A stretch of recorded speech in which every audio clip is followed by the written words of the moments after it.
को ढक करके, हाँ, सूर्य निकलने के बाद में तो उत्तराभिमुख और उससे पहले दक्षिण की तरफ मुंह करके मलमूत्र विसर्जन करे।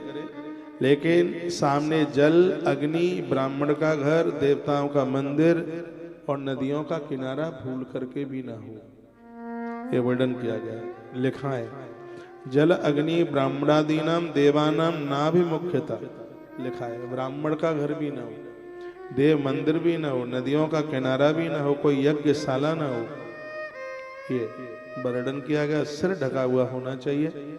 मल त्यागते समय बोला नहीं जाता, मौन रहा जाता है। दो जगह हैं मौन रहने के लिए, एक भोजन करते समय और एक मल विसर्जित करते समय। उस समय बिल्कुल बोला नहीं जाता। मल त्यागते समय बिल्कुल बोला नहीं जाता, और भूल करके भी मल त्यागने के बाद मल को न देखें, हाँ, ये भी वर्णन किया गया, कहा गया। जलाशय से बाहर निकलते हुए आप जूते चप्पल कहीं दूर, मैंने पूर्व में मैंने बोला है कि 12 फीट दूर नदियों से अपने जूते चप्पल निकालो, क्योंकि नदी के गर्भगृह में भगवान नारायण का वास होता है। मैंने किसी ग्रंथ से बोला, लेकिन लोग तो जूता ही पहन के चले जाते हैं अंदर। बिल्कुल देवता पितर ऋषियों के लिए तीर्थों में नहाते समय तर्पण करें, सूर्य भगवान को अर्घ्य दें। कहा गया है कि साबुन से तो भैया हाथ साफ हो जाते हैं, शुद्ध नहीं होते। रोज नहीं कर सकते तो कम से कम जिस दिन आप व्रत करते हैं उस दिन 7 बार, 5 बार या 3 बार अपने हाथों से मिट्टी जरूर लगाएं। कहते हैं कि हम व्रत करते हैं, पुण्य क्यों नहीं मिलता? इसलिए नहीं मिलता क्योंकि ठीक से होता ही नहीं। आपको तो डर है कि आपका कहीं मोरी बंद ना हो जाए मिट्टी से, नहीं तो व्रत वाले दिन तो देह पर भी मिट्टी लगाने की बात है। अभी मैं किसी ग्रंथ में पढ़ रहा था, माघ महात्म्य में पढ़ रहा था, गंगा नहाने को जाओ, माघ का महीना है, पहले पूरी देह पर गंगा की मिट्टी लगाओ। हो जाए तो थोड़ा उसमें तिल भी पीस करके मिला लो इसमें, और हो जाए तो थोड़ा आंवला का पाउडर डाल लो उसमें, फिर देह पर लेप करके फिर स्नान करो, तो उसका पुण्य अत्यधिक बढ़ जाता है। ऐसा वर्णन किया गया। दांतों की भी बात कही गई है। अब तो दांतों तो चलती कहाँ है, वृक्ष चलता है। इसमें दांतों की बात वर्णित की गई है। कई प्रकार की दांतों ने, हाँ, जिस किसी वृक्ष की दांतों आप कर रहे हैं, थोड़ा उसका आगे का हिस्सा तोड़ करके थोड़ा फेंक दीजिए, और दांतों में तर्जनी उंगली का कभी भी उपयोग न करें, ऐसा वर्णन किया गया है। जिह्वा को बिल्कुल घिसें, उंगली डाल करके जीभ को साफ करें। तत्पश्चात धौत वस्त्रम समादाय पंच कच्छेन धारित उत्तरीयच किंचेव धार्यम सर्वेश कर्मसु नद्याद तीर्थ स्नाने न स्नान वस्त्रम न शोधयेत। लिखा है कि कभी भी देह का पहना हुआ वस्त्र नदियों में न धोएं। जिन कपड़ों को पहनकर आपने डुबकी लगाई है उनको थैले में डाल करके लाएं, अपने घर आकर के धोएं। कभी भी तीर्थों में, कभी भी नदियों में अपनी देह का वस्त्र न धोएं, और उसमें भी नाभि के नीचे का तो वस्त्र कभी भी नदियों में धोएं ही नहीं। ऐसे आयु क्षीण होगी, ऐसे सब कुछ समाप्त हो जाएगा, कुछ बचेगा नहीं। इसलिए क्योंकि नदियां हमारी वंश वृद्धि को बढ़ाती हैं, ये रूठ जाएं तो वंश को खत्म कर देती हैं। और ये सब बनावटी बातें नहीं है, ये 19 नंबर का श्लोक है श्री शिव महापुराण विद्येश्वर संहिता अध्याय नंबर 13 श्लोक नंबर 19, और इसमें है वर्णन किया गया नद्याद तीर्थ स्नाने तु स्नान वस्त्रम न शोधयेत। तो देह का जो वस्त्र है जिसे पहन करके आप नहाए हैं, उसे आप नदियों में बिल्कुल भी नहीं धोइए। नदियों की स्वच्छता को बना करके रखें। स्नान के पश्चात विद्वान पुरुष उस वस्त्र को बावड़ी में, कुएं में, अपने घर आदि में ले जाए। लिखा है, स्पष्ट वर्णन किया गया। बापी कूप ग्रहादौ स्नाना दूर्धम नयन बुधा, वही व्यक्ति समझदार है। कथाएं तो संस्कृत के बिना चल ही नहीं सकती। संस्कृत बोल करके लगता है कि सब बातें प्रमाणित हो रही हैं। कहते हैं कि वही वस्त्र, अब तो समय सब बदल गया है, कहा गया कि उस वस्त्र को बड़ी पवित्रता मिलती है जिसको पत्थर के ऊपर रख करके उसको साफ किया जाए। अब तो बाल्टी में फुरफुराया और सुखाने को डाल दिया, वॉशिंग मशीन में डाल दिया। देखा पत्थर पर, लकड़ी आदि पर, तो उसको ढंग से उसको धो करके फिर निचोड़ करके और ऐसी जगह पर सुखाने के लिए डाले जहां कोई वहां से निकले तो कपड़े का पानी किसी के सिर पर न गिरे, नहीं तो जिसके कपड़े उसके पुण्य क्षीण होंगे। इसमें लिखा है कि नारी को अपने अंदरूनी वस्त्र ऐसी जगह सुखानी चाहिए कि जिसके ऊपर दृष्टि उसके पति की भी ना पड़े। ये नियम बताए गए। तीन काम ऐसे हैं जहां नारी को कोई न देख पाए। एक उसे सोते समय कोई न देख पाए, एक उसे नहाते समय न कोई देख पाए, और एक उसे खाते समय भी कोई न देख पाए।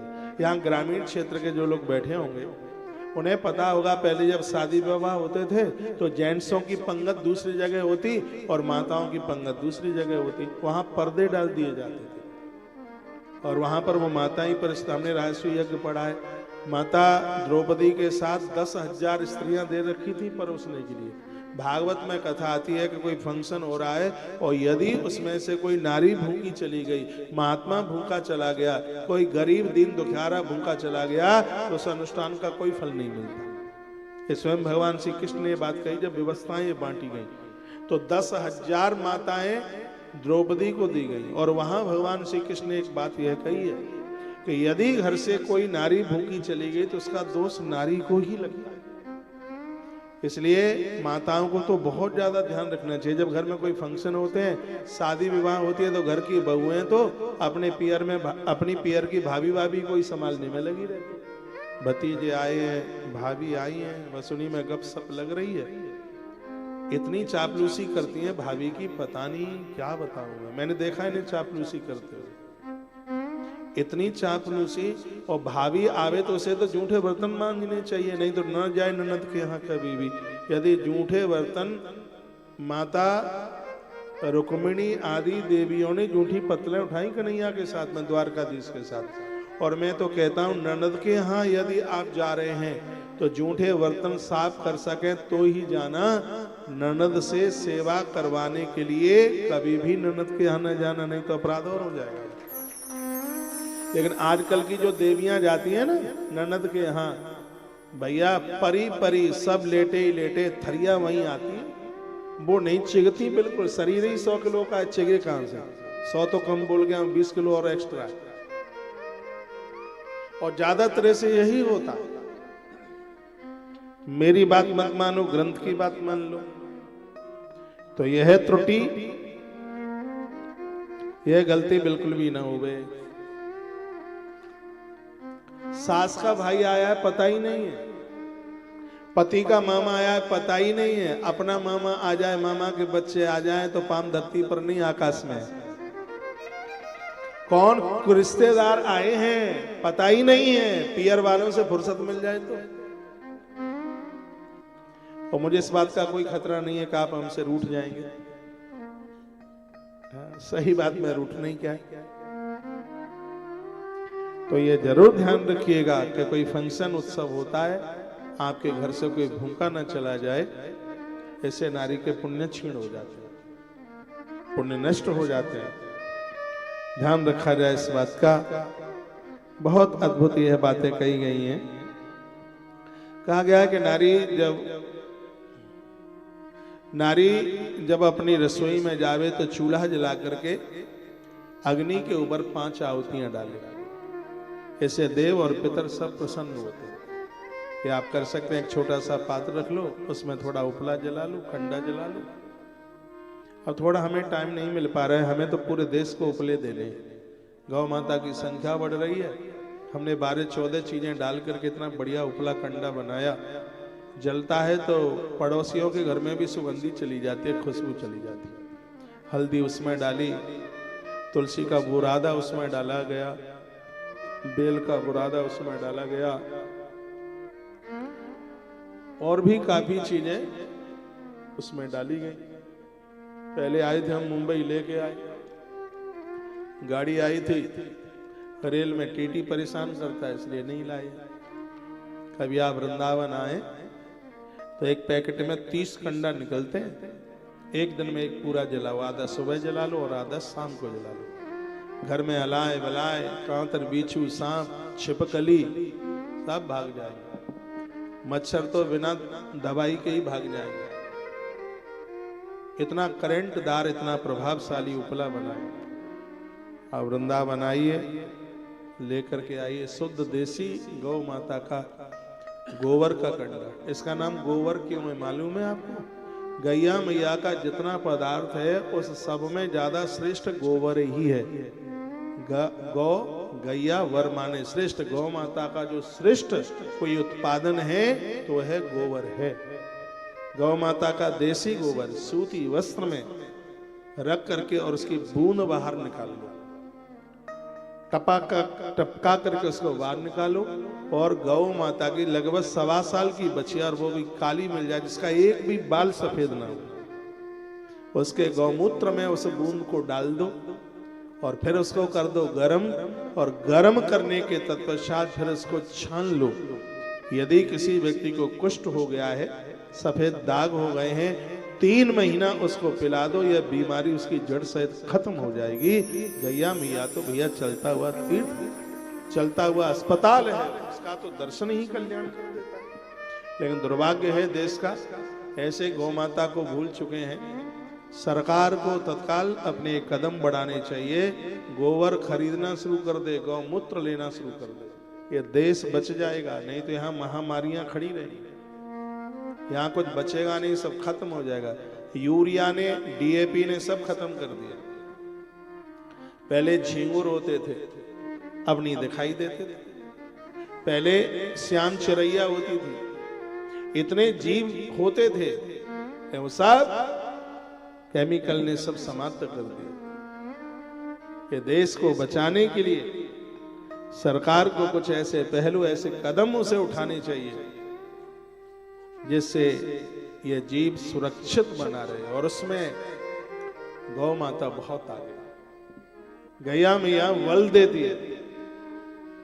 आपने तो पता नहीं देखा हुआ कि नहीं, पहले खेतों में बैल चलते थे, सबके दादाजी ताऊजी या पिताजी बैल हाँकते, खेत में पराठे लेकर के जाते थे, सरसों के तेल का बनता पराठा, इतनी बड़ी मिर्च चम्मल पार वाली, कोई बैठे हो चम्मल के तीर के यहाँ, और आम की खपिया, आम का अचार। दादाजी तो नीम के पेड़ के नीचे बैठे हैं, पराठा खींच रहे हैं, और बैल वहीं धूप में खड़े हैं। दादाजी बैल हाँकते हाँकते थक गए हैं, लेकिन बैल कहता है चला आ तू मेरे पीछे, मैं थकूंगा नहीं, क्योंकि मैंने अपनी मां गौ माता का दूध पिया इसलिए। गाय का दूध तो अमृत है, मैं भी थकता नहीं हूं क्यों गौ माता का दूध पीता हूं इसलिए। छुट्टी को छुट्टी के घर भेज दिया। कभी ये मन में आता ही नहीं है कि थकान हो गई है। मैं बड़ाई नहीं कर रहा हूं, मैं गौ माता के दूध का प्रभाव बता रहा हूं। यदि आप देख सकें भगवान आपको लंबी आयु दे तो 100 साल तक आप मुझे ऐसे ही देखते रहना, ये मैं सिग्नेचर कर सकता हूं पक्का। पूरी बॉडी में कोई रोग नहीं है, नहीं तो मेरे संगे जितने सबको 600 डायबिटीज हो गई। इंजेक्शन लगते हैं उनको, दे कुछ इंजेक्शन। यहाँ तो ब्लड प्रेशर ही कभी 80 के नीचे नहीं गया, 120 के ऊपर नहीं गया, पक्का है, बड़ाई नहीं है। ये गौ माता के दूध की बात बता रहा हूं मैं। ये गौ माता के दुग्ध का प्रभाव है। ये चाय बाय कम कर दो। मैंने किसी को पूछा तुम्हें क्या पसंद है, उन्होंने कहा 1 कप टी चाय पसंद है। तो फिर भोगो, फिर घुटनों की तैयारी कर लो, इसका ग्रीस खत्म होगा, बदलवाने पड़ेंगे और क्या होगा, कमरी दुखेगी। फिर 1 गिलास पानी भी नहीं पिलाएगा कोई, बेटा बहू को लेके चला जाएगा वहां भिवंडी, तो तुम बैठे रहना है। इसलिए अपना ध्यान रखिए, लापरवाही बिल्कुल भी नहीं। यह अध्याय मेरा फेवरेट अध्याय है। बड़ी अद्भुत बातें कही गई हैं। घर में 5 आहुतियां रोज डालो। देवताओं के नाम की। मध्याह्न में सबके घर पितृ और देव रोज आते हैं, आप पहचान नहीं पाते। एक मांगने वाला याचक आया, वो कोई अपना ही था, पहचान ही नहीं पाया, वो चला गया। आपने किसी साधु को देखा, वो आपका भगवान आ गया था, हम उसको देख नहीं पाए।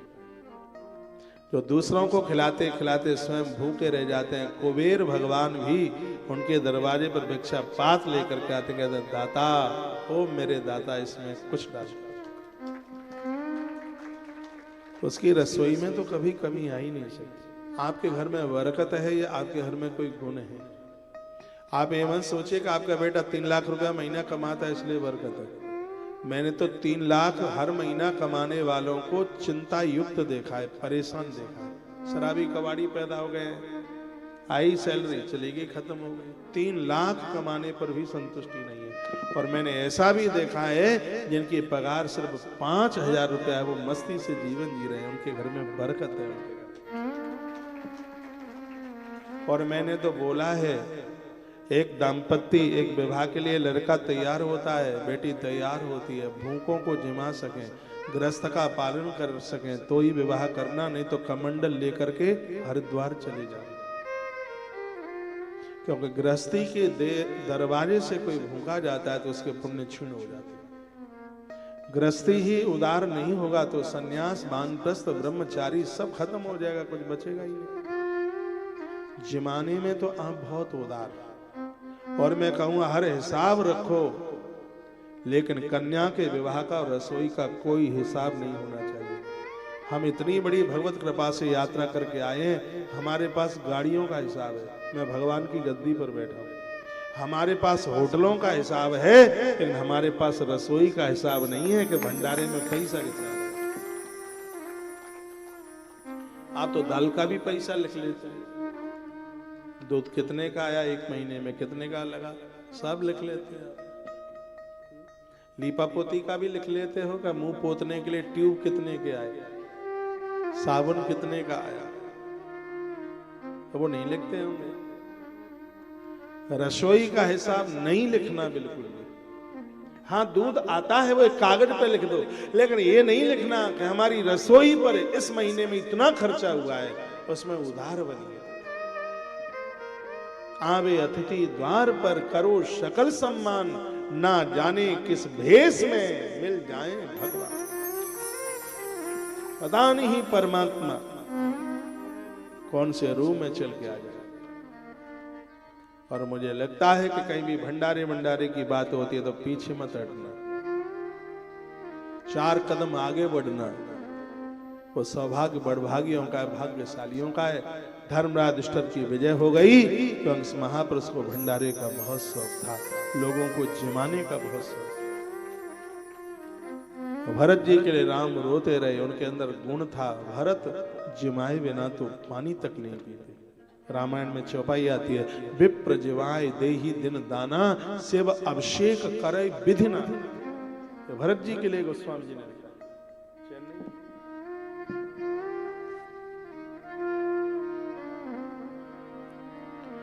तो अपनी रसोई को मजबूत कीजिए। एक बात और लिख लीजिए, क्या प्रातः सूर्यानुवाकेन साम्यग्नोनुवाकतः। आपके घर में जितने भी लोग हैं, सब लोग प्रातः सूर्य भगवान को अर्घ्य जरूर दीजिए। तो बगल में प्लॉट दूसरे का है, पानी नीचे गिरेगा, लड़ाई लड़ने को तैयार हो जाएगा वो आदमी, फिर क्या करें। एक प्रातः सूर्य भगवान को अर्घ्य दीजिए। सूर्य भगवान बुद्धि के देवता है। परिवार की बुद्धि नहीं बिगड़ेगी, नहीं तो कमाओ, पिता कमावे और सब बर्बाद कर देंगे। एक भी ज्वारी निकल गया, एक भी ऐसा निकल गया तो सब खत्म कर देगा। तो सूर्य भगवान बुद्धि के देवता है, मन के देवता चंद्रमा है। एक बात बोलूं, बुरा तो नहीं लगेगा, पुरुषों की बुद्धि खराब होती है, माताओं का मन खराब होता है। इसलिए माताओं के लिए चंद्रमा की पूजा और पुरुषों के लिए सूर्य नारायण की पूजा बहुत प्रभावकारी है। पूर्णिमा का व्रत इसलिए तो किया जाता है। रविवार का जो व्रत है पुरुषों की काया कल्प कर देता है, और पूर्णिमा का जो व्रत है माताओं के लिए ब्रह्मांड धरती पर उतार के रख देता है, इतनी बड़ी महिमा है इसकी। तो वेद में एक मंत्र है, चंद्रमा मनसो जातक सचो सूर्यो अजाय। मन के देवता चंद्रमा है और बुद्धि के देवता भगवान भास्कर है। तो बुद्धि तो सबको चाहिए, मुझे भी चाहिए, आपको भी चाहिए, आपको भी, और जो सुन रहा है उसको भी चाहिए। तो सूर्य भगवान को तो अर्घ स्त्री पुरुष कोई भी हो, बूढ़ा बच्चा युवा कोई भी हो, सूर्य नारायण को तो अर्घ सबको देना चाहिए। अंजनी माता सूर्य भगवान को रोज अर्घ देती है। पुत्र के रूप में बजरंगबली हनुमंत लाल जी को प्राप्त किया मां ने। नदियों के तो स्नान का फल नहीं मिलता जब तक खड़े होकर सूर्य नारायण को अर्घ न दिया। यह बड़ा अद्भुत है। आज मैंने लाइव में बोला है कि 14 तारीख को तुलसी वन आश्रम में मकर संक्रांति के दिन सूर्य यज्ञ है। सब अपने घर में 6 कुर की लकड़ी, समी की लकड़ी रखना, तिल, गुड़, जौ, चावल, ये चीजें सामग्री उसमें घी मिला करके तैयार रखना। मंत्र हम बोलेंगे, घर में आहुतियां आप अपने अपने घर में डालना। सूर्य भगवान को जो आहुति है वो ताम्र कुंड में ही डाली जाए। पारा महादेव से प्रकट हुआ, सोना चांदी देवताओं से प्रकट हुई है, तो तांबा है वो भगवान भास्कर से प्रकट हुआ है। यदि कुंडली में किसी का सूर्य कमजोर है तो तांबे का दान करने से सूर्य बलवान हो जाता है, बलिष्ठ हो जाता है। तालियां तो आपको बजानी नहीं है, मत बजाओ, मुझे क्या फर्क पड़ता है। बहुतों को तो पता ही नहीं होता कि मकर संक्रांति को पूजा कौन से देवता की होती है। मैंने वीडियो डाली है, सुन लीजिएगा उसको। तो दिन सूर्याष्टक का पाठ करना, ओम ह्राम ह्रीम ह्रौम सह सूर्याय नमः, इस मंत्र का जप करना। हो सके आदित्य हृदय स्तोत्र का पाठ करना, हार्ट मजबूत रहेगा। उस दिन तिल, गुड़, खिचड़ी इसका दान करना और यज्ञ में आहुतियां डालना। 8 बजे तुलसी तपोवन यूट्यूब चैनल पर जुड़ जाना और हमारे संग ये यजन करना, यज्ञ करना। 8 बजे से लेकर 9 बजे तक 1 घंटे का कार्यक्रम है। 9 बजे के बाद जो करो सो करते रहना। 1 घंटा इस अनुष्ठान के साथ आप जरूर जुड़ना। एक बार जयकारा बोलिए शंकर भगवान की जय हो, श्री हनुमान जी महाराज की जय हो, जय जय श्री राधे अगली और बात कही है, आप एकादशी का व्रत करते हैं, थोड़ा सुन लो, बहुत गजब की बात है। आप 11 का व्रत करते हैं, दूसरे दिन आपको पारण करना है, रेल में जा रहे हैं, स्नान कर नहीं सकते, क्या करें। आपने कोई व्रत किया है और व्रत की पूर्ति तब होती है जब दूसरे दिन समय से नहा लें, और आप हैं ट्रेन में, वो बहुत लंबी यात्रा में, तो क्या करें, उसे क्या किया जाए। तो इसमें वर्णन किया गया, कहा गया कि मंत्र स्नान करने से व्यक्ति पवित्र माना जाता है, पावन मंत्रों से। का मंत्र कौन से? अतप्ता तथा मध्य पुनः प्रक्षणमाचरेत। कहा जाता है कि जल आपके पास में कुछ है, देह के ऊपर छींटे लगा लो, अपवित्र पवित्र वा सर्वावस्थांगतो विवा यह स्मृत पुंडरी का सा वायव्यांतर शुचि। यह भी नहीं आता तो सिर्फ गोविंद हरि हरि ओम तत्सत कितना बोल देंगे ये तो आ जाएगा। हाथ में पानी ले लो, छींटे लगाओ, हरि ओम तत्सत हरि ओम तत्सत हरि ओम तत्सत हरि ओम तत्सत, आपकी पूर्ति हो जाएगी। ये 25 नंबर का श्लोक है, अध्याय नंबर 13। इसमें कहा गया कि जल नहीं है, व्यवस्था है और आप यात्रा में हैं, स्पष्ट लिखा है। तो मंत्र स्नान कर लेना चाहिए, इससे आपका नियम बच जाता है, आपका व्रत खंडित नहीं होता। ये बात कही गई है।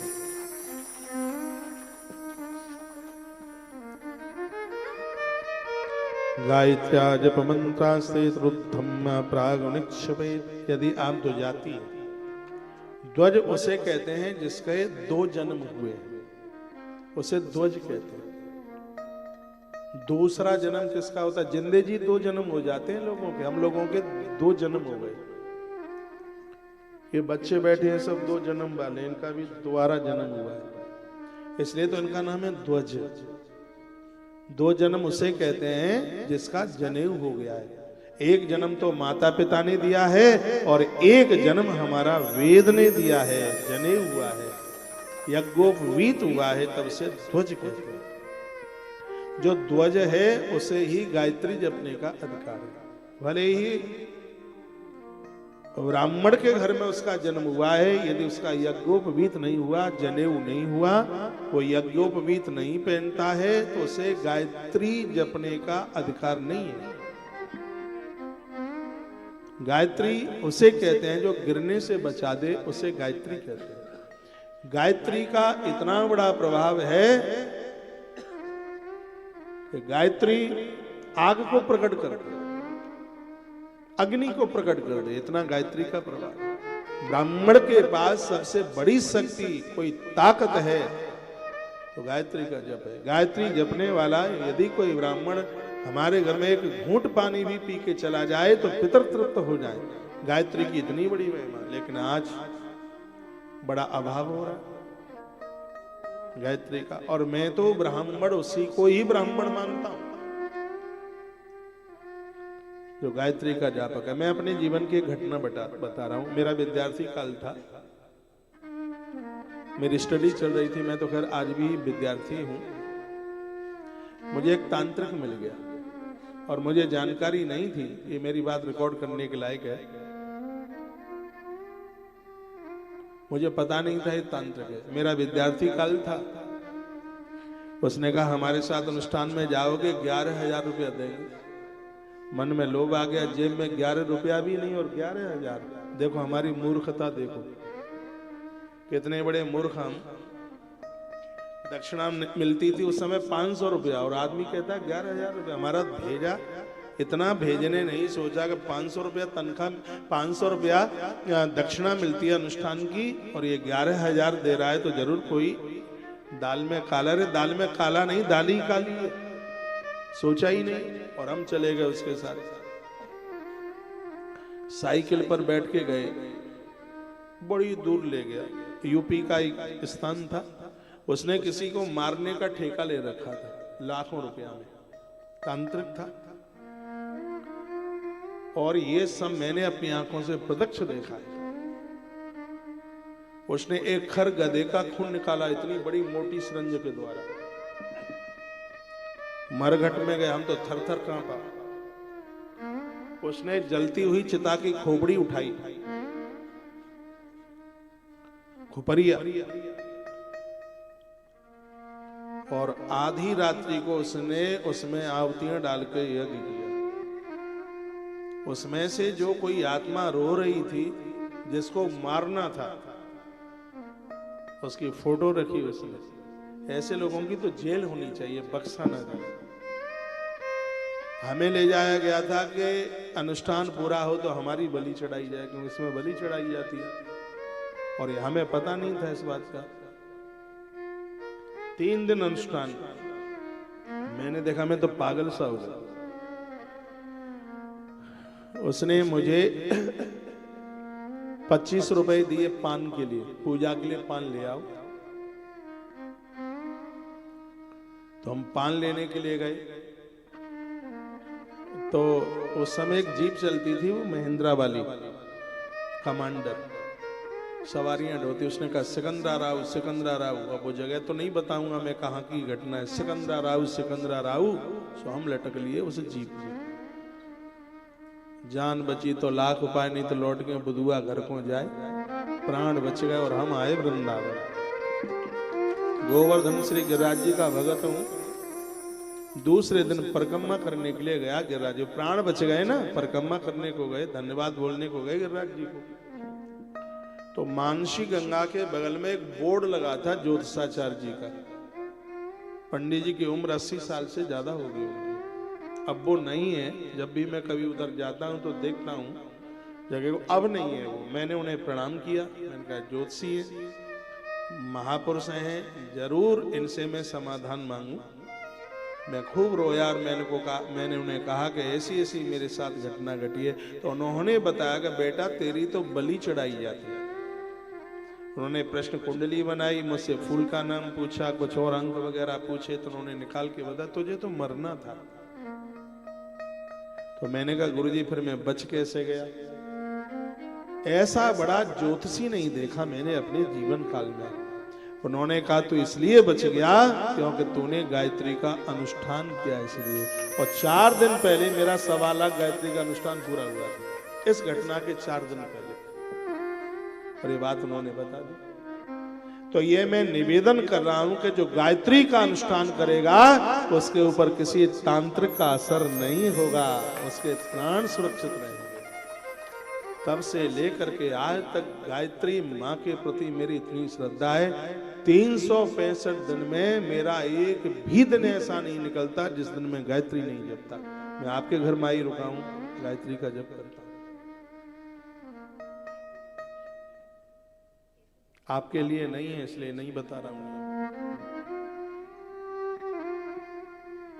कहते हैं कि जो गायत्री जपने के अधिकारी नहीं है वो सूर्य भगवान को अर्घ देते हैं तो उन्हें गायत्री जप करने का फल प्राप्त हो जाता है। गायत्री मंत्र में भी तो सूर्य की महिमा। तो गायत्री जप मंत्रास्ते रुद्धम प्राग्निक्षिप। सुबह सूर्य निकल के आए पूर्व दिशा की तरफ, मुख करके ध्वज लोगों को गायत्री का जप करना चाहिए। सायकाल आने पर पश्चिम की ओर मुख करके भगवान का जप करना चाहिए। सुबह पूरब में और शाम को पश्चिम में, तो मंत्र सिद्ध हो जाता है। कल ही भी ये बात हमने बताई थी। तो ये बड़ी अद्भुत बातें कही गई हैं। सायकाल सूर्यास्त से 2 घड़ी पहले की गई संध्या। संध्या तो बहुत लोग जब धूप दिखाई देती है तभी दिया जला देते हैं, तो वो संध्या निष्फल जाती है।